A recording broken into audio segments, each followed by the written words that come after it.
মক্কার কাফেররা ইসলামকে মুছে ফেলতে উঠে পড়ে লেগেছিল, আর তাদের ত্রাসের নাম ছিল ওমর ইবনে খাত্তাব। খোলা তরবারি হাতে বের হয়েছিলেন নবীজি সাল্লাল্লাহু আলাইহি ওয়াসাল্লামকে হত্যার উদ্দেশ্যে, কিন্তু আল্লাহর কুদরতে সেই যাত্রায় হয়ে গেল হেদায়তের রাস্তা। হজরত ওমর রাদিয়াল্লাহের ইসলাম গ্রহণের মূল এবং প্রকৃত কারণ ছিল রাসূল সাল্লাল্লাহের দোয়া। কোনো প্রেমিকই নিজে নিজে মিলন প্রত্যাশী হবে না যদি প্রেমাস্পদ তার খোঁজখবর না করে। প্রেমাস্পদরা চায় যে গোপনে থাকুক, লড়াই করুক, আর প্রেমিক চায় মত্ততা, ঢোল পেটানো আর হই হুল্লোড়। প্রথমে রাসূল সাল্লাল্লাহের দোয়া করেছিলেন যে আয় আল্লাহ, আবু জেহেল এবং ওমর ইবনে খাত্তাব এ দুজনের মধ্যে যে তোমার কাছে বেশি প্রিয় তার দ্বারা ইসলামকে শক্তিশালী ও সম্মানিত করো। ইবনে আসাকির বলেন, এরপর ওহির মাধ্যমে তার কাছে পরিষ্কার হয়ে গেল যে আবু জেহেল ইসলাম গ্রহণ করবে না। তখন তিনি হজরত ওমরের জন্য নির্দিষ্টভাবে দোয়া করলেন, আয় আল্লাহ, বিশেষভাবে ওমরের মাধ্যমে ইসলামের শক্তি বৃদ্ধি করো। এই হাদিস সুনান ইবনে মাজা, মুস্তাদরাকে, হাকিমে বর্ণিত আছে। মোট কথা, হজরত ওমরের ইসলাম গ্রহণের মূল এবং প্রকৃত কারণ তো ছিল রাসূলুল্লাহ সাল্লাল্লাহের দোয়ারই ফলশ্রুতি। বাকি প্রকাশ্য কারণ হজরত ওমর রাদিয়াল্লাহের থেকে যা বর্ণিত হয়েছে তা হল, হজরত ওমর রাদিয়াল্লাহ বলেন, আমি শুরুতে রাসূলুল্লাহ সাল্লাল্লাহের কঠোর বিরোধী এবং দ্বীন ইসলাম থেকে সম্পূর্ণ বিমুখ ও এর প্রতি অসন্তুষ্ট ছিলাম। আবু জেহেল ঘোষণা করল, যেই ব্যক্তি মুহাম্মদ সাল্লাল্লাহুকে হত্যা করবে তার জন্য আমি 100 উট প্রদানের জিম্মাদার ও প্রতিশ্রুতিবদ্ধ। আমি সরাসরি আবু জেহেলকে প্রশ্ন করলাম, তোমার পক্ষ থেকে এ প্রতিশ্রুতি ও জিম্মাদারি কি সঠিক? আবু জেহেল বলল, হ্যাঁ। ওমর বললেন, আমি তাকে হত্যার উদ্দেশ্যে তরবারি নিয়ে রওনা হলাম। পথিমধ্যে একটি বাছুর নজরে পড়ল, যেটিকে লোকেরা জবেহ করার ইচ্ছা করছিল। আমিও দেখার জন্য দাঁড়ালাম, কিন্তু কি দেখলাম! মনে হলো বাছুরের পেটের ভিতর থেকে কোনো আহ্বানকারী আহ্বান করে বলছে, হে অনুসন্ধানকারীরা, একটি সফল কাজ হল এক ব্যক্তি বিশুদ্ধ ভাষায় মানুষকে আহ্বান করে এ সাক্ষ্য দিতে বলছেন, এক আল্লাহ ছাড়া আর কোনো ইলাহ নেই এবং মোহাম্মদ তাঁর রাসূল। হজরত উমর রাদিয়াল্লাহু বলেন, এ আওয়াজ শোনা মাত্র মনে হলো যেন আমাকেই এ আহ্বান করা হচ্ছে, আমি যেন ওই ঘোষণাকারীর উদ্দেশ্যে। বাছুর থেকে আওয়াজ শোনার ঘটনা সহিহ বুখারীতে বর্ণিত হয়েছে। কিন্তু ওমর তবুও নিজ উদ্দেশ্য থেকে বিরত হলেন না এবং সামনে অগ্রসর হতে থাকলেন। কয়েক কদম যেতেই নাইম ইবনে আবদুল্লাহ নুহামের সাথে সাক্ষাৎ হল। তিনি জিজ্ঞেস করলেন, হে ওমর, ভর দুপুরে কি উদ্দেশ্যে কোথায় রওনা দিয়েছ? ওমর বললেন, মুহাম্মদ সাল্লাল্লাহকে হত্যা করার উদ্দেশ্যে। নাইম বললেন, মুহাম্মদ সাল্লাল্লাহকে হত্যা করে আপনি বনি হাসিম ও বনি জহরা থেকে কি করে নিজেকে রক্ষা করবেন? ওমর বললেন, আমার ধারণায় তুমিও ধর্মত্যাগী হয়েছ এবং নিজের বাপদাদুর ধর্ম ত্যাগ করেছ। নাইম বললেন, আমাকে কি বলছেন? আপনি জানেন না যে আপনার বোন ফাতিমা বিনতে খাত্তাব ও ভগ্নিপতি সাইদ ইবনে জায়েদ উভয় ধর্মত্যাগী হয়েছেন এবং আপনাদের দিন ত্যাগ করে ইসলাম কবুল করেছেন। এই কথা শুনেই ওমর রাগে জ্বলে উঠলেন এবং বোনের গৃহে গিয়ে উপস্থিত হলেন।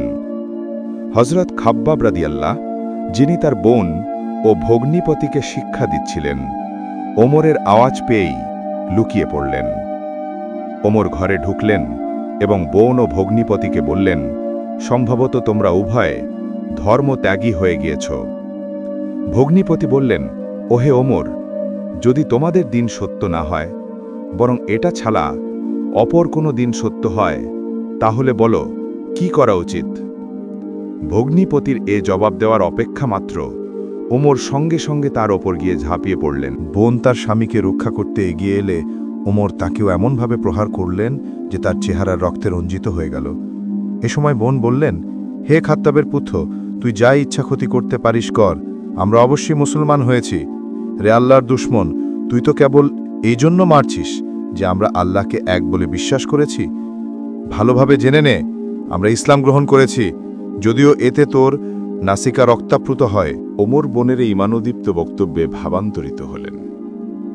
কিছুটা লজ্জানুভূতির সঙ্গে বললেন, আচ্ছা, তোমরা এতক্ষণ যে কিতাবটি পড়ছিলে তা আমাকে কিছু শোনাও তো। এটা শুনতেই হযরত খাব্বাব রাদিয়াল্লাহু যিনি ঘরের কোণে লুকিয়েছিলেন, দ্রুত বেরিয়ে এলেন। বোন ওমরকে বললেন, তুমি তো নাপাক, আর কোরআন পাককে কেবল পবিত্র ব্যক্তিরাই ছুঁতে পারে। যাও, অজু করে এসো। ওমর উঠে গিয়ে অজু গোসল করলেন এবং পবিত্র সেহিফা হাতে নিলেন, যাতে সূরা তাহা লিখিত ছিল, তা পাঠ করতে শুরু করলেন।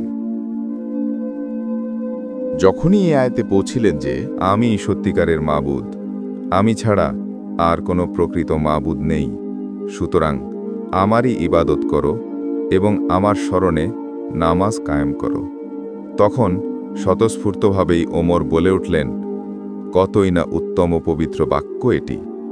হজরত খাব্বাব রাদিয়াল্লাহ ওমরের এ কথা শুনে বললেন, হে ওমর, তোমার জন্য সুসংবাদ। আমি আশা করি রাসূলুল্লাহ সাল্লাল্লাহু এর দোয়া তোমার ব্যাপারেই কবুল হয়েছে। ওমর বললেন, খাব্বাব, আমাকে তার কাছে নিয়ে চলো।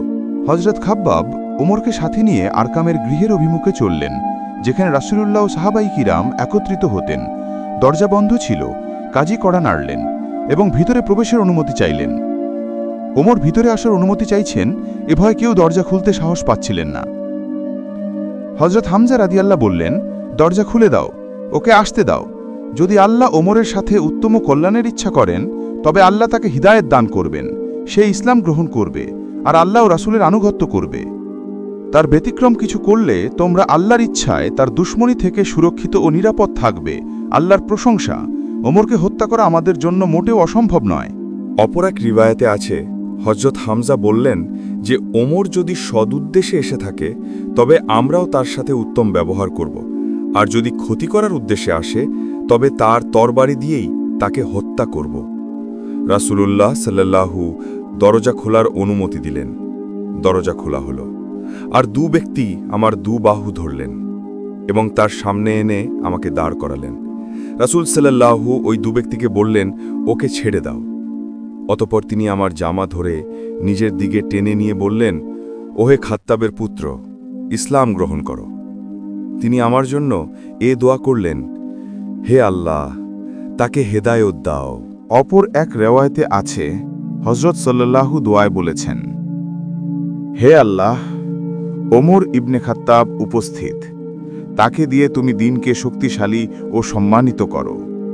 আর ওমরকে উদ্দেশ্য করে বললেন, হে ওমর, তুমি কি ততক্ষণ পর্যন্ত বিরত হবে না, যে পর্যন্ত আল্লাহ তাআলা তোমার প্রতি কোনো অপমানজনক আযাব নাজিল না করবেন?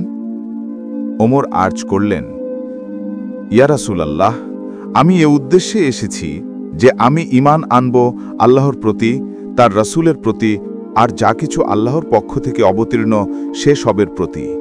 আমি সাক্ষ্য দিচ্ছি যে আল্লাহ ছাড়া কোনো ইলাহ নেই এবং আপনি আল্লাহর রাসূল। রাসূলুল্লাহ সাল্লাল্লাহু আনন্দের আতিশয্যে উচ্চস্বরে তাকবীর দিলেন, যাতে গৃহের সবাই জেনে গেলেন যে ওমর মুসলমান হলেন। এ সমুদায় বিস্তারিত বিবরণ সিরাতে ইবনে হিশাম ও উয়ুনুল আসারে বর্ণিত আছে। হযরত ইবনে আব্বাস রাজিয়াল্লাহ বলেন, যখন হযরত ওমর ইসলাম গ্রহণ করলেন, তখন জিবরাইল আমিন অবতরণ করে বলেন যে, হে মুহাম্মদ সাল্লাল্লাহু, ওমরের ইসলাম গ্রহণে সমস্ত আসমানবাসী আনন্দিত হয়েছে। হযরত ওমর ইসলাম গ্রহণ করলেন, আর তখন থেকেই দিনের সম্মান ও ইসলামের অভ্যুদয় ও বিজয় শুরু হয়ে গেল। প্রকাশ্যে ঘোষণা দিয়ে মসজিদুল হারামে নামাজ আদায় শুরু হল। প্রকাশ্যভাবে ইসলামের দাওয়াত ও তাবলিগের কাজ শুরু হল। এ দিন থেকেই হক ও বাতিলের পার্থক্য সুস্পষ্ট ও প্রকাশিত হল, এবং রাসূলুল্লাহ সাল্লাল্লাহু তার নাম রাখলেন ফারুক। ওমর যখন সেই প্রেমাস্পদে প্রেমে মত্ত হলেন, তখন তিনি সত্য মিথ্যার মানদণ্ডে পরিণত হলেন। এর ফলে ফারুককে কোনো কিছু ক্ষতি করতে পারল না, বরং তিনি বিষকে মিষ্টিতে পরিণত করলেন। হজরত ওমর রাদিয়াল্লাহ যখন ইসলাম গ্রহণ করলেন, তখন তার অন্তরে এ ধারণার উদ্রেক হল যে যদি আমি আমার ইসলাম গ্রহণের খবর এমন ব্যক্তিকে জানাই যে কথা ছড়াতে পারদর্শী, তাহলে সবার কাছে আমার ইসলাম গ্রহণের খবর পৌঁছে যাবে। কাজেই আমি জামিল ইবনে মাম্মার, যে এ ব্যাপারে প্রসিদ্ধ ছিল, তার নিকটে গেলাম এবং বললাম, হে জামিল, তুমি অবশ্যই জেনে গেছ যে আমি মুসলমান হয়েছি এবং হযরত মুহাম্মদ সাল্লাল্লাহু আলাইহির ধর্মে প্রবেশ করেছি। জামিল এ কথা শোনা মাত্র ওই অবস্থায় সর্দারেরা জমায়েত হয়েছিল সেখানে পৌঁছে উচ্চস্বরে বলল, হে লোক সকল, ওমর সাবি হয়ে গেছে।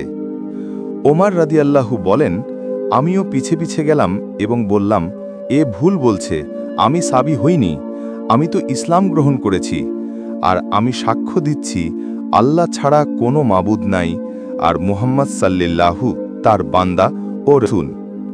কথাটা কেবল শোনার পেথা লোকজন ওমরের উপর ঝাঁপিয়ে পড়ল এবং তাকে মারতে শুরু করল।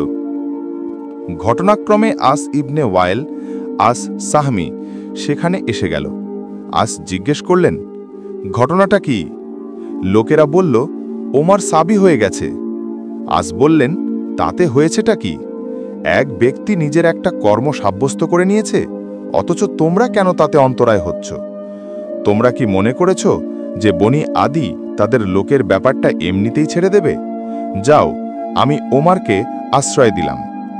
আজ ওমরকে আশ্রয় দেয়া মাত্র জমায়েত হওয়া সমস্ত লোক ছত্রভঙ্গ হয়ে গেল। ত্রাস উমর যখন ঈমানের আলোয় আলোকিত হলেন, তখন তিনি হয়ে গেলেন ইসলামের অন্যতম স্তম্ভ। ইতিহাস প্রমাণ করে, যার অন্তরের সত্যকে খোঁজার তৃষ্ণা থাকে, আল্লাহ তাকে হেদায়েত দেন। ভিডিও ভালো লেগে থাকলে লাইক, কমেন্ট ও সাবস্ক্রাইব করুন।